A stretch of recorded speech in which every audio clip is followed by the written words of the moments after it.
एक शीतल आरती होती है। मेरी जीजियों बड़े सावधानी से सुनिएगा, एक शीतल आरती होती है। कभी अगर तुम्हारे जीवन में अगर कभी तुमको ऐसा लगे कि रोग बड़ा भारी हो चुका है और बहुत भारी रोग मुझे घेरता जा रहा है, या डॉक्टर को दिखाने जा रहे हो और तुम्हें ऐसा लग रहा है कि डॉक्टर कोई बड़ी बीमारी बताएगा, तो उस समय पर शीतल आरती का प्रयोग करें। एक पुष्प हाथ की हथेली में रख लीजिए, एक पुष्प हाथ की हथेली में रख लीजिए, और यहां तक शास्त्र कहता है अगर हो सके तो आंकड़े का अगर पुष्प मिल जाए, तुम्हारे यहां क्या बोलते हैं उसको, मंदार का फूल, आंकड़े का फूल, अकौए का फूल, जो शंकर भगवान पे चढ़ता है, छोटा सा होता है, घुंघरू जैसा होता है वो, उसको तुम्हारे यहाँ क्या बोलते हैं हरियाणा में? आंख का ही पुष्प बोलते हैं। आंख का पुष्प मिल जाए तो ज्यादा अच्छा है। अब उसमें चाहे सफेद हो, चाहे नीला हो, चाहे गुलाबी हो, जैसा भी हो, हाथ में रखने के बाद हाथ में एक लोटा जल, भगवान शंकर के शिवालय में जब आप प्रवेश करें और प्रवेश करते समय भगवान के सम्मुख में जब भगवान शंकर के साक्षी में जब पहुंचे, आपके सामने पूजन में कोई भी सामग्री नहीं है, आपके पास में न दिया है, न बाती है, न गर्भवती है, न चंदन है, न कपूर है, न कोई सामग्री है, केवल एक आंख का पुष्प और एक लोटा जल आपके पास में है। शिवालय में पहुंचकर शीतल आरती का प्रयोग करो। 11 बार भगवान शंकर के 11 रुद्रों का स्मरण कर कर जब 11 बार शंकर के शिवलिंग के ऊपर से नीचे तक वो कलश को जब घुमाया जाता है, और घुमाने के बाद वो आंख का जो पुष्प है वो अशोक सुंदरी वाली जगह पर समर्पित कर कर भगवान शंकर को जो जल चढ़ाया जाता है, जो जल समर्पित किया जाता है, डॉक्टर भले तुमसे कह रहा हो कि तुम्हें बड़ी बीमारी के चांस हैं, आप जाकर एक बार चेक कराना, तुम्हें वो बड़ी बीमारी निकलेगी ही नहीं, उस रोग से तुम मुक्त हो। इसको शीतल आरती का प्रयोग किया गया। ये शीतल आरती, इसको शीतल आरती कहा। शिव की प्राप्ति का, एक रोग से मुक्त होने का। अब आपसे कोई कहे कि ये शीतल आरती का प्रयोग सबसे पहले किसने करा, तो आपको ध्यान लगाना है इस प्रयोग को। सोमनाथ जी की कथा का स्मरण करिएगा, सोमेश्वर की कथा का स्मरण करिएगा। आप स्कंद पुराण में, शिव महापुराण में सोमनाथ जी की कथा का स्मरण करिएगा। चंद्रदेव को काया का रोग हो गया, रोग इतना भारी था, चंद्र समझ नहीं पा रहे थे मैं करूं क्या। जब देव ऋषि नारद के पास पहुंच गए, नारद जी ने कहा एक पार्थिव शिवलिंग का निर्माण करो, बालू के शिवलिंग का निर्माण करो, और समुद्र का ही जल भगवान शंकर को उनके आनंद से आरती कर कर उनको चढ़ाने का प्रयास करो। और शिव ने ऐसी कृपा कर दी कि चंद्र के पास आकर भगवान शंकर ने कह दिया, चंद्र मैं तुझे वर देता हूं, तेरा काया का रोग समाप्त होगा, ये मेरा वर है, क्योंकि तूने मेरे शीतल आरती का प्रयोग किया।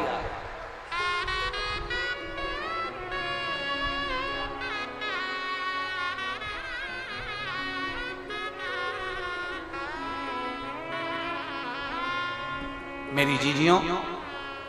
2 चीजें बड़ा स्मरण में रखिएगा। एक, बैसाख महीने में मट्टी के पात्र का जल, अभी अभी क्या चल रहा है, फागुन, अभी क्या चल रहा है, फागुन। जब बैसाख का महीना आए ना, जितने यहां बैठे और जितने आस्था चैनल पर सुन रहे हो, जितने फेसबुक यूट्यूब पर कथा श्रवण कर रहे हैं, जितने मोबाइलों पर देख रहे हैं, प्रयास करना, बैसाख के महीने में मिट्टी के पात्र में जो रात्रि भर जल रखा हो, मिट्टी के पात्र में, अगर आपके पास में घड़ा हो, हंडा हो, नी हो, तो दिया हो, दीपक हो, कुल्लड़ हो, कोई भी तुम्हारे पास में जो मिट्टी का पात्र, उसमें जल भरना। वो जल बैसाख के महीने की किसी भी सोमवार के दिन, किसी भी सोमवार के दिन, बैसाख महीने या किसी प्रदोष के दिन, या बैसाख महीने के शिवरात्रि के दिन, वो मिट्टी के पात्र का जल अपने घर के प्रत्येक व्यक्ति का स्पर्श कराकर उस मिट्टी के पात्र के जल को तांबे के पात्र में डाल लीजिए और घर के प्रत्येक व्यक्ति का स्पर्श करा लीजिए और शंकर भगवान पर कुंदकेश्वर महादेव के नाम से समर्पित करिए। कुंदकेश्वर महादेव कभी जीवन में पीछे पलट कर देखने की जरूरत नहीं पड़ेगी, आप उन्नति की सीढ़ी की ओर बढ़ते चले जाओगे। बैसाख महीने में मट्टी के पात्र का जल भगवान शंकर को समर्पित होना चाहिए, उसका सुख हमारे जीवन को एक आनंद फल प्रदान। जब लगे आपको कि दरिद्रता बहुत ज्यादा है, किराया तक नहीं है, मैं कैसे जाऊं, मंदार और शमी ने दोनों ने मिलकर भगवान शिव की आराधना करी और देवादिदेव महादेव ने वर दे दिया, सुनो शमी और सुनो मंदार, यदि कोई भूल से भी आपकी पत्ती, आपका पुष्प मुझे समर्पित कर देगा, सुनो मंदार, सुनो शमी, अगर कोई भूल से भी आपकी पत्ती, आपका पुष्प मुझे समर्पित कर देगा, उसे हजारों अश्वमेध यज्ञ के स्नान का जो पुण्य होता है वो एक क्षण में प्राप्त हो जाए।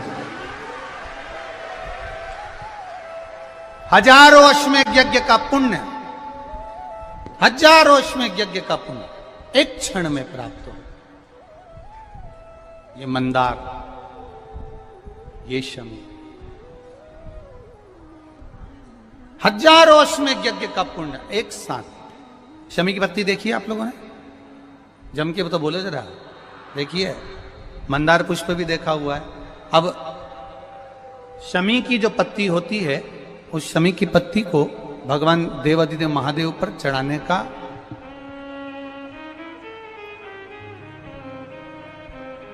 शमी की पत्ती जो होती है, उस शमी की पत्ती को चढ़ाने का एक नियम भी होता है। थोड़ा सावधानी से सुनना इस नियम को, जो आपके जीवन को सार्थक बना सकता है। शमी की पत्री को चढ़ाने का एक नियम है, बड़ा सुंदर नियम, आपके जीवन में उतारने लायक। महाराज, जब सारा श्रृंगार मेरे देवादिदेव महादेव का हो जाए, बहुत ध्यान से सुनना, ये प्रसंग आया नहीं पहले, आज अगर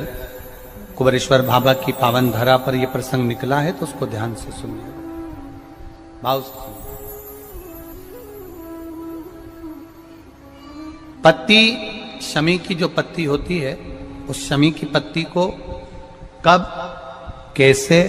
और कहां चढ़ाना चाहिए,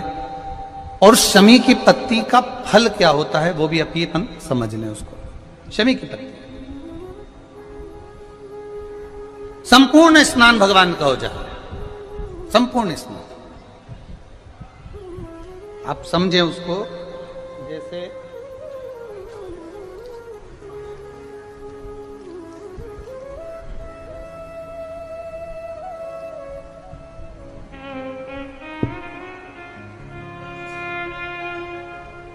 ये शिवलिंग है, जलाधारी, जल निकल कर जाने का स्थान, गणेश, कार्तिकेय, अशोक सुंदरी, जलाधारी मतलब माता पार्वती जी का हस्त कमल, शिवलिंग, शिव का स्वरूप, ऊपर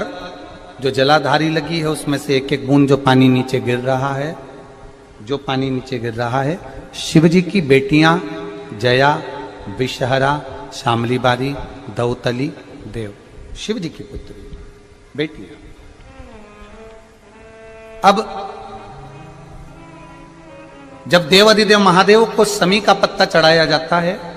कब चढ़ाते हैं, जब आपने संपूर्ण जलाधारी को हाथ से साफ कर दिया हो, शिवलिंग पर जल चढ़ा दिया हो, शिवलिंग का पूरा श्रृंगार आपने कर दिया, संपूर्ण श्रृंगार मेरे देवादिदेव महादेव का हो गया, संपूर्ण श्रृंगार। बाबा को चंदन का लेपन, अबीर, गुलाल, अक्षत, बेलपत्र, धतूरा, जो भी तुम्हें चढ़ाना है सब कुछ तुमने चढ़ा दिया, सारा श्रृंगार मेरे देवादिदेव महादेव का हो गया। तब शमी की पत्ती को मां जगत जननी की जो जलाधारी है उस पर मात्र स्पर्श कराकर शिव के शिवलिंग पर आखिरी में समर्पित कर देना चाहिए, जिससे हमारी मन की जो कामना है वह मां जगत जननी देवादिदेव महादेव से उनके कानों में श्रवण करा। शमी पत्र का एक बात और स्मरण में रहे शमी पत्र की, बहुत एक बात और अपने स्मरण में लीजिएगा शमी पत्र की।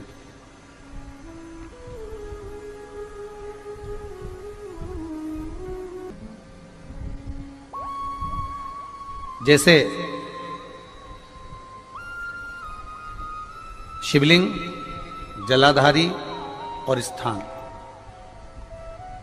जब बहुत ज्यादा मात्रा में दरिद्रता होती है, बहुत ज्यादा मात्रा में बहुत कष्टमय जीवन, जैसे एक बहन ने अपने पत्र में लिखा है कि मैं हरियाणा साइड से आई हूं, उन्होंने अपने पत्र में लिखा है मेरे को मेरे टिकट करवाने का भी मेरे पास पैसा नहीं था। जिसने लिखा है अगर वो बैठी हो तो खड़ी भी हो सकती है कि मेरे पास टिकट कराने का भी पैसा नहीं था और मेरे पास में कोई धन दौलत इतनी भी नहीं कि मैं आऊं। मेरे मायके वालों ने मेरी भक्ति को देखकर, एक कोई उनके परिचित जा रहे थे तो उनका टिकट कैंसिल हुआ तो मुझे यहां पर भेजा, मैं यहां आई। अब जब आपको लगता है कि इतनी दरिद्रता जीवन में है इतना, और ऐसा नहीं है, मनुष्य के जीवन में बहुत सुख दुख तो चलता रहता है। मानव का देह है, ये तो चलना है, जीवन पर्यान चलना है, सुख दुख चलेगा, यश अपयश चलेगा। लगे तुमको कि हाँ, और आप सबसे निवेदन करना चाहूंगा, आपका मन है कि सीहोर आए, आपका मन है कुबेरेश्वर धाम आए, आपका चित्त है, आपका मन है कि हमें कुबेरेश्वर बाबा के धाम पहुंचना है, सीहोर पहुंचना है, मां सीवन के तट पर पहुंचना है, सिद्धपुर नगर सीहोर की एक एक कंकड़ का दर्शन करना है, 108 शिवालय का स्मरण करना है, चिंतामन गणेश और श्री हनुमान फाटक का, खेड़ापति सरकार का, मनकामेश्वर का दर्शन करना है, भूतेश्वर का दर्शन करना है, कुबेरेश्वर का दर्शन करना है। जब तुम्हारी चित्त वृत्ति में आए, जब तुम्हारे मन में आए, धन भी नहीं है, पैसा भी नहीं है, बहुत दरिद्रता का जीवन है, बहुत दुखी जीवन है, तब बेलपत्र और शमी पत्र का प्रयोग जरूर करके देखना। प्रैक्टिकल करने में कुछ नहीं जाता, प्रैक्टिकल करने में क्या जाता है, करके देखना। उस समय पर जैसे वो कहते हैं ना कि कोई कहने वाला कह दे कि महाराज जी, वो एक महाराज प्रवचन दे रहे थे और प्रवचन में देते